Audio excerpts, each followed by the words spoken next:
Subscribe and share my channel Sudarsana. ఓం శ్రీ సాయిరామ్. గురుదేవ దత్త. శ్రీ గురుభ్యో నమః. శ్రీ షిరిడీ సాయిబాబా వారి దినచర్య. సాయిబాబా షిరిడీలో పాడుబడిన మసీదులో ఉన్నారు. దానికి ద్వారకామాయి అని పేరు పెట్టారు. ఈ మసీదుకు రాకపూర్వము తకియా మరియు మారుతి ఆలయములందును ఇతర సాధువులతోనూ కలిసి నివసించారు. భక్తులు బాబాను ఈ మసీదులోనే దర్శించేవారు. మొదటి రోజులలో భక్త మహల్సాపతి, అప్పా జోగ్లే, కాశీరాములు మాత్రమే బాబా వద్దకు వస్తూ ఉండేవారు. బాబా ద్వారకామాయి ముందు ఖాళీ జాగాలో తులసివనం పెంచారు. మొట్టమొదట షిరిడీ ప్రజలు బాబాను పిచ్చి పకీరుగా భావించారు. సాయిబాబా అప్పుడప్పుడు తనలో ఏదో మాట్లాడుకుంటూ ఉండేవారు. అది ఎవరికీ అర్థమయ్యేది కాదు.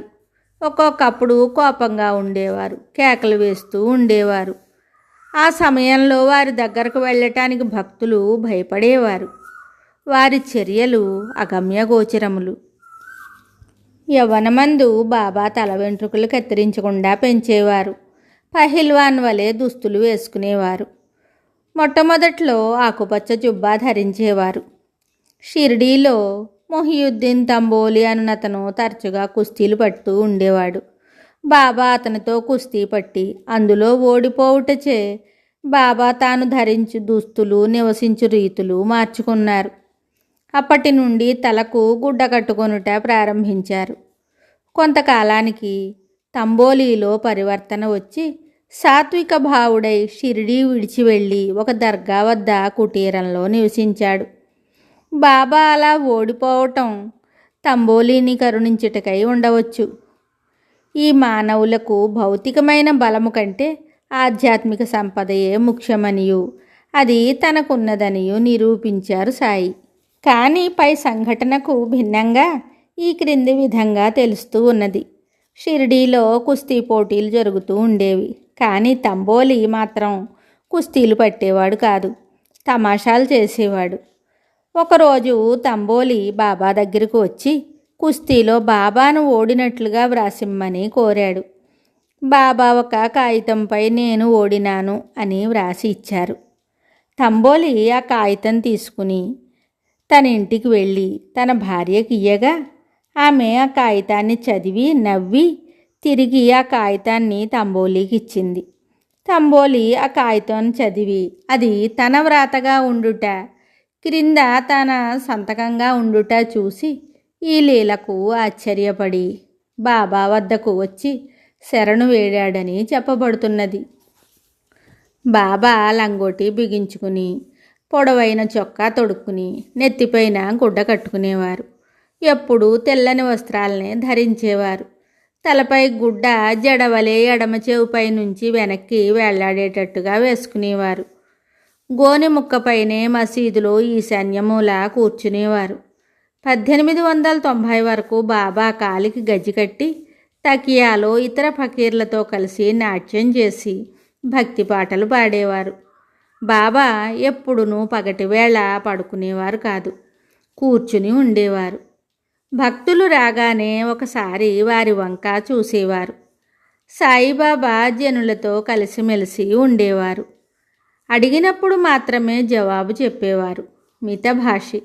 మొదట్లో రోజంతా వేప చెట్టు నీడయందు, ఊరి వెలుపల ఉన్న కాలువ ఒడ్డున తుమ్మ చెట్ల నీడయందు కూర్చునేవారు. సాయంకాలం పచారు చేయుట కానీ నీమ్గాం వెళ్ళుట కానీ చేసేవారు. బాబా షిరిడీ వచ్చిన మొదటి రోజుల్లో నీమ్గాంలో డేంగలే ఇంటికి, రహతాలో దౌలత్ షా కుశాల్ చంద్ అనే భక్తుని ఇంటికి వెళ్ళి వచ్చేవారు. నీమ్గాంలో కానీ రహతాలో కానీ నిద్రించేవారు కాదు. రోజంతా కూడా బాబా చుట్టూ భక్తులు ఉండేవారు. పిల్లలతో వినోదంగా మాట్లాడేవారు, ఎత్తుకుని ముద్దు చేసేవారు. బాబాకు చిలుముగొట్టము, పొగాకు, తంబిరేకు డబ్బా, పొడుగు చొక్కా, తలపైన గుడ్డ, సటకా మాత్రమే ఉండేవి. గుడ్డలను వారంల తరబడి ఉతక్కుండా ధరించేవారు. 2-3 నెలలకొకసారి కఫనీ మార్చి పాతది ధునిలో వేసేవారు. కాశీనాథ్ అనే దర్జీని పిలిచి కఫనీ తెప్పించుకునేవారు. స్నానం చేసేటప్పుడు తప్ప కఫనీ లేకుండా ఎప్పుడూ ఉండేవారు కాదు. అప్పుడప్పుడు బాల అనే మంగలి చేత తల నున్నగా గొరిగించుకునేవారు. మీసము కొసగా కత్తిరించుకునేవారు. చెప్పులు తొడిగేవారు కాదు. లెండి తోటకు వెళ్ళేటప్పుడు మాత్రము బాబా పాదరక్షలు తొడిగేవారు. చిలుము తాను పీల్చి ఇతర భక్తులకు ఇచ్చేవారు. ఆ చిలుము పీల్చిన భక్తులు ఆరోగ్యవంతులవుతూ ఉన్నారు.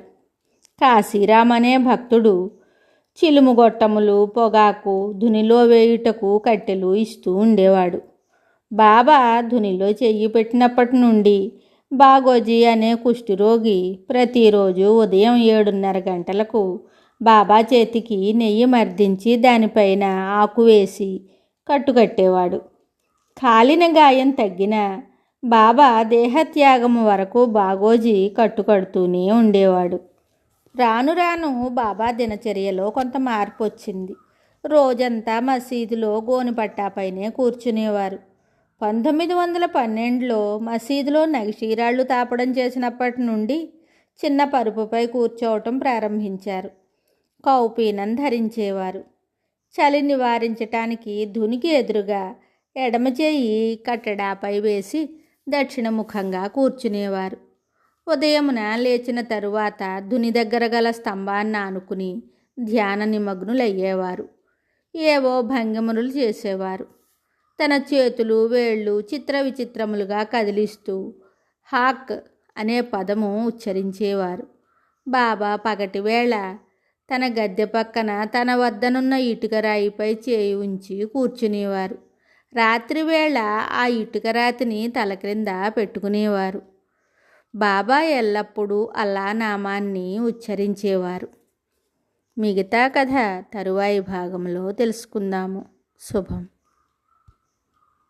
Subscribe and share my channel Sudarsana.